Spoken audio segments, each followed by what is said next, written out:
여러분, 우리나라 과일, 이른바 K과일 좋아하시죠? 겉보기엔 정말 화려하고 맛있어 보이는데 그 속을 자세히 들여다보면요, 생각지도 못한 위기에 처해 있다고 합니다. 우리가 사랑하는 이 과일들의 미래가 지금 왜 흔들리고 있는지 지금부터 그 진짜 이유를 한번 파헤쳐 보겠습니다. 자, 이 숫자 한번 보세요. 6조 9천억 원. 이게 2024년 기준으로 우리나라 6대 주요 과일의 총 생산액입니다. 와, 정말 어마어마한 규모죠?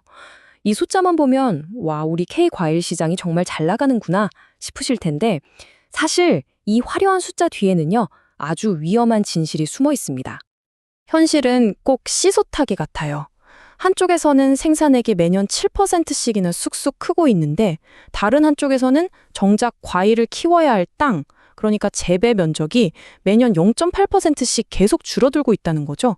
이게 무슨 말이냐면 돈은 더 많이 버는데 그 돈을 벌게 해주는 뿌리가 흔들리고 있다. 이런 아이러니한 상황인 겁니다.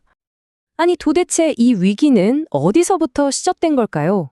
그 첫 번째 단서는요, 바로 시장의 왕이라고 할 수 있는 우리 소비자들의 입맛, 그 입맛의 변화에서 찾을 수 있습니다. 자, 먼저 사과 시장부터 한번 볼까요? 지금 과일 코너에 가보면요, 사과 왕좌를 두고 엄청난 색깔 혁명이 일어나고 있대요.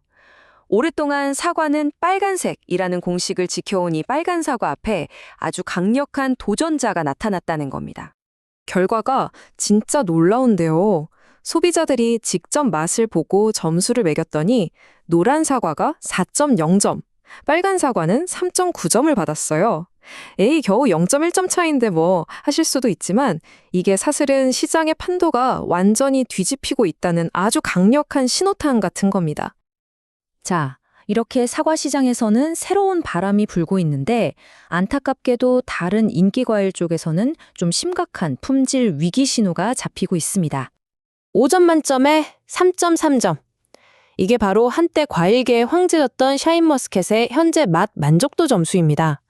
심지어 작년보다도 0.2점이나 뚝 떨어진 점수예요. 황제 포도라는 그 명성이 정말 순식간에 무너지고 있는 거죠. 아니 도대체 왜 이렇게 된 걸까요? 원인은 바로 조기 출하 관행 때문입니다. 조사를 해봤더니 포도농가 10곳 중 3곳 이상, 그러니까 무려 34.2%가 지금보다 더 빨리 따서 팔겠다고 했다는 거예요. 결국 당장의 이익만 보고 맛이 덜 든 과일을 내놓다 보니까 이게 결국 소비자들의 외면이라는 부메랑이 되어서 돌아오고 있는 거죠. 자, 다음 문제는요, 농가에서 열심히 키우는 것과 우리 소비자들이 진짜로 사고 싶어 하는 것 사이에 엄청난 차이가 있다는 점입니다. 이번엔 배를 예로 들어서 한번 자세히 들여다볼게요. 소비자들이 뭘 원하는지는 아주 명확해요. 10명 중 거의 7명, 그러니까 68.8%가 너무 크지도 작지도 않은 딱 중간 크기 배를 원한대요. 요즘 같은 1, 2인 가구에서 먹기 딱 좋은 그런 부담 없는 크기 말이죠. 하지만 농가 입장에서 보면 이게 또 그렇게 간단한 문제가 아닙니다. 왜냐하면 중간 크기 배는요, 큰 배보다 수입이 32.5%나 적고요. 또 키우는 기술도 더 까다롭다고 해요. 그러니까 농가로서는 선뜻 바꾸기가 어려운 거죠. 바로 이겁니다. 소비자가 원하는 것과 농가가 공급할 수 있는 것 사이의 이 어긋남. 이걸 바로 시장의 미스매치라고 부르는 거죠. 자, 지금까지는 시장 안에서 벌어지는 문제들을 살펴봤잖아요. 이제는 시야를 좀 더 넓혀서 이 케이크 과일 산업 전체를 밖에서부터 꽉 조여오는 그런 거대한 위협들에 대해서 이야기해 보겠습니다. 여기서 여러분께 한번 여쭤볼게요. 마트에 갔는데 내가 좋아하는 국산 과일이 너무 비싸서 살까 말까 망설여질 때 있잖아요. 그럴 때 보통 어떤 과일로 대신 손이 가시나요? 아마 여러 가지 답을 생각하셨을 텐데 정답을 보면 진짜 깜짝 놀라실 겁니다. 사과가 비쌀 때도, 배가 비쌀 때도, 심지어 복숭아나 단감이 비쌀 때도 소비자들이 가장 많이 찾는 대체 과일 1위는요. 놀라지 마세요.